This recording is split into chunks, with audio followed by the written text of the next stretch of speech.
श्रीमान् वेङ्कटनाथार्यः कवितार्किककेसरी वेदान्ताचार्यवर्यो मे सन्निधत्तां सदा हृदि। वन्दे बृन्दावनचरं वल्लवीजनवल्लभं जयन्ती सम्भवं धाम वैजयन्ती विभूषणं। वाचं निजाङ्करसिकां प्रसमीक्षमाणः वक्त्रारविन्दविनिवेशितपाञ्चजन्यः वर्णत्रिकोणरुचिरे वरपुण्डरीके बद्धासनो जयति वल्लवचक्रवर्ती। आम्नाय गन्धिरुधितस्फुरिताधरोष्ठम् आस्राविलेक्षणमनुक्षणमन्दहासं गोपालडिम्भवपुषं कुहनाजनन्याः प्राणस्तनन्धयमवैमि परं पुमांसम्। आविर्भवत्वनिभृताभरणं पुरस्तात् आकुञ्चितैकचरणं भृतान्यपादं दध्नानि मन्थमुखरेण निबद्धतालं नाथस्य नन्दभवने नवनीतनाट्यं हर्तुं कुम्भे विनिहितकरस्वादुहय्यङ्गवीनं दृष्ट्वा दामग्रहणचटुलां मातरं जातरोषां पायादीशत् प्रचलितपदो नापगच्छन्न तिष्ठन् मिथ्या गोपः सपदि नयने मीलयन् विश्वगोप्ता व्रजयोषितपाङ्गवेधनीयं मधुराभाग्यमनन्यभोग्यमीडे वसुदेववधूस्तनन्धयं तत् किमपि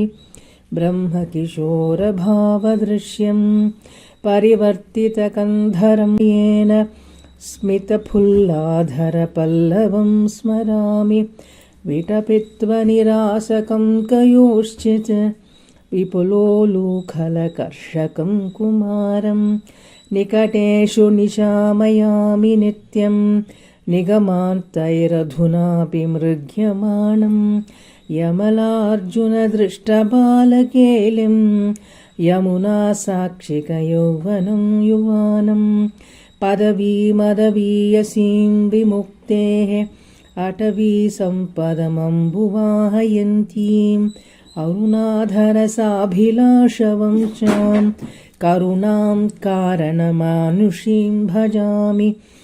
अनिमेषनिषेवनीयमक्ष्णोः अजहद्यौवनमाविरस्तु चित्ते कलहायितकुन्तलं कलापैः करणोन्मादविभ्रमं महो मे।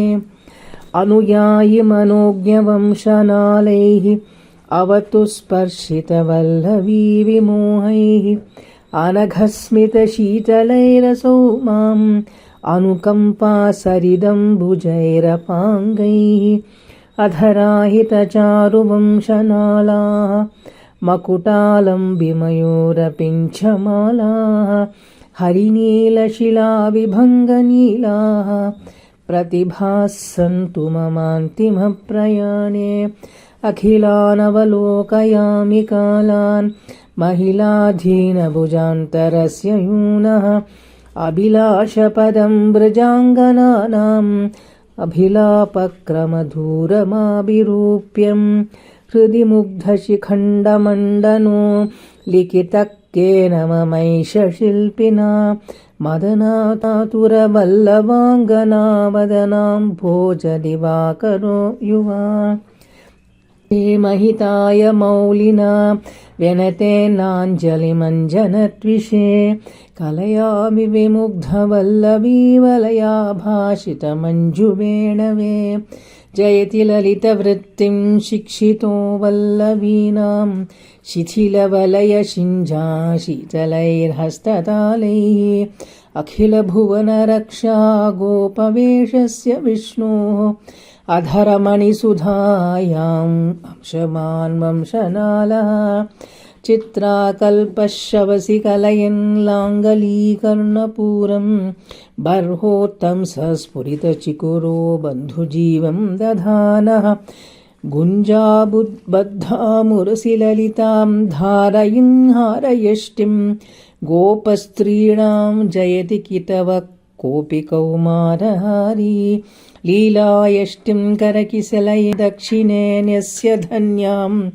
अंसे देव्याः पुलकरुचिरे सन्निविष्टान्यबाहुः मेघश्यामो जयति ललितो मेखलादत्तवेणुः गुञ्जापेरस्फुरितचिकुरो गोपकन्या भुजङ्गः प्रत्यालीढस्थितिमधिगतां प्राप्तगाढाङ्कपालिं पश्चादीशन्मिलितनयनां प्रेयसीं प्रेक्षमाणः भस्त्रायन्त्रप्रणिहितकरो भक्तजीवातुरव्यात्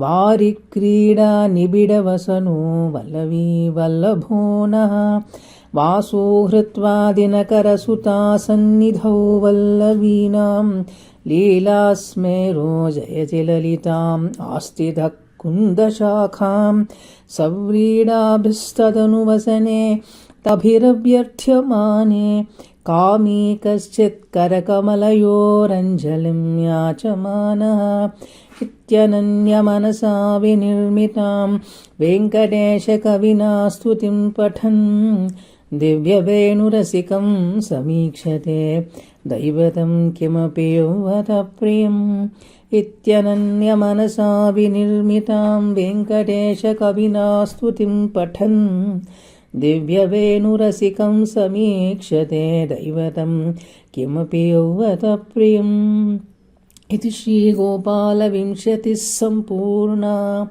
कवितार्किकसिंहाय कल्याणगुणशालिने श्रीमते वेङ्कटेशाय वेदान्तगुरवे नमः। श्रीमते निगमान्तमहादेशिकाय नमः। श्रीमते गोपालदेशिकमहादेशिकाय नमः। श्रीमते अनन्तरङ्गार्य महादेशिकाय नमः।